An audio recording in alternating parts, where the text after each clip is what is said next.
Welcome back to the channel, guys. Thank you so much for tuning in today. So, we've got some things to talk about. Last weekend, I ordered some things, and, well, you can probably tell I'm pretty excited. But first, I want to apologize. I haven't been posting as frequently, as consistently as I've been meaning to. I'm supposed to be bringing you guys delectable car mod videos every single week.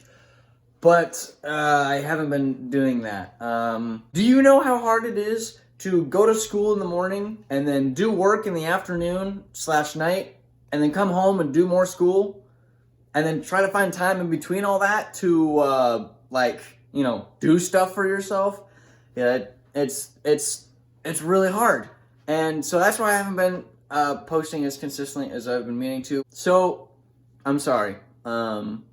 But I will be posting more consistently from here on out. So now that we're through all of that, we're gonna go over the mods. So, last Friday, yes, Black Friday, no better day in the year to buy car parts. Well, there might be, but I've been saving it for a long time. This was the day. So, first thing you guys probably wanna know, what kind of turbo did I get? I got the turbo that I've been planning on getting. I think I told you guys about this too. Evo 316G is the bad boy we're going to be slapping in this car this wintertime. Now, with more air, we're going to need more fuel. So, I ended up getting a Warriyo 255 LPH fuel pump. And shout out to my boy Mark Davis for suggesting 1000cc injectors because, yes, I ended up getting some fat 1000cc injectors. I believe they're by Dutch Works. Is that how you say that? I feel like that's not how you say it, but that sounds like the most normal way of saying it. I'm gonna say Dutch Works, but you guys correct me if that's wrong, because it probably is. I also got a better turbo to manifold gasket, because the one I've got is kind of garbage, and I'm gonna be, handling more boost, and I just want to make sure that's all good to go. But Alan, you fool! What is all these cool mods? What's all the horsepower if you don't have a clutch to support it, because you're gonna be slipping up all over the place? Well, I planned ahead for that, and I went ahead and ordered a Stage 3 daily drive clutch from South Bend. I heard that South Bend is pretty good, and to be honest, I also heard that you can't really go wrong with clutches with these cars. So I went ahead and went with the Stage 3 South Bend clutch. It's the daily driver clutch, and it's rated for 400 foot-pounds of torque. So yeah, good stuff is coming. I'm gonna be able to make good power and have a clutch that can handle all that power as well. I also got the OEM throwout bearing because apparently that's, if I end up having to replace that, OEM is better than pretty much any other aftermarket option out there. But Alan, you fool. What is all this power if you don't know what's going on with your engine? You need some gauges, man. Well, I bought some gauges. The next day I went over to Pro Sport and ordered a few gauges. I got a boost gauge, I got a wideband, and then I got a fuel pressure gauge, because the fuel pressure gauge that comes with the car, while it is useful in telling you that you have pressure, it doesn't tell you how much.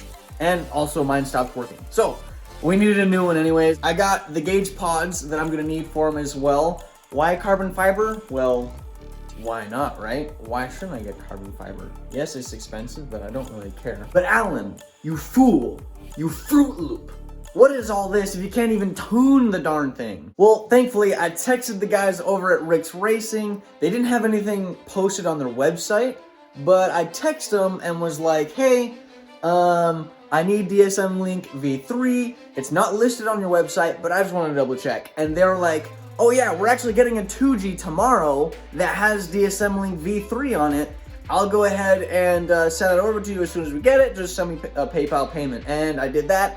And we got DSM Link V3 coming. So we've got everything coming that we need for this build. The only thing that I need left for this is an intercooler. That's all I need. And because that stock side mount is not gonna last for very long. It'll get heat soaked like that. So we do have a new intercooler in the works. It's going to be a custom side mount, hopefully. On DSM tuners, we're gonna do like a group buy. We're gonna try to do a group buy. It's actually from the local DSM shop right here in Spokane. Raven Fabrication have decided to take the project on themselves, and they're going to be, if we can get 20 people down for buying an upgraded side mount intercooler that can handle 400, 500 horsepower, then they said they'll do it, and it's gonna be about 600 bucks. So hopefully that group buy goes through, because the install kit that I got for the 16G is made for a side mount intercooler. But even if that falls through, I still want to stay with the side mount intercooler design, because I don't want to sacrifice airflow to my radiator just because I need airflow to my intercooler. So I'm going to find a way to stick to the side mount intercooler setup if this deal falls through, which it might not. I'm not really sure. I think we've almost got enough people for it, but we'll see how it goes. But other than that, we've got pretty much everything we've got except for the intercooler to make this car the 350 wheel horsepower beast that I've been planning on making for the last year or so. So I'm super pumped for that. The only thing I need is to throw in the wide body kit so I can have some wider wheels and tires up front and in the rear, even though they're not driven, but it'd be weird to have a only wide body car in the front and not the rear. Look kind of off, you know what I'm saying?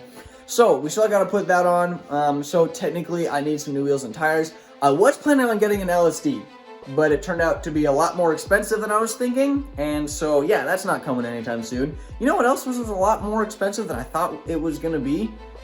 DSM Link. Holy cow. I paid $650 for the full DSM Link package plus an ECU that's already been socketed, which is probably a decent deal, but I was not expecting that. But other than that, I think that's pretty much everything we need. And the extreme PSI stuff, so the turbo, the injectors, the fuel pump, all that stuff, that's going to be here in about a week or so. The Pro Sport gauges, I'm going to have to wait about 2 weeks for them. I got expedited shipping on them, but they were out of the fuel pressure gauge. And so they're going to ship it out next week when they have some new ones in. And then I'm not sure when the carbon fiber stuff is coming in. Not really sure. I've had good experiences with them, but I'm not sure when that's going to happen. But it's going to happen. It's going to happen, and I want to let you guys know that it's still on. It's still going, and I'm going to try to make videos more consistently as well.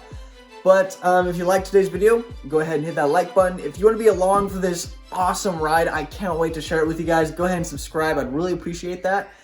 But that's the end of today's video, and I will see you guys next week.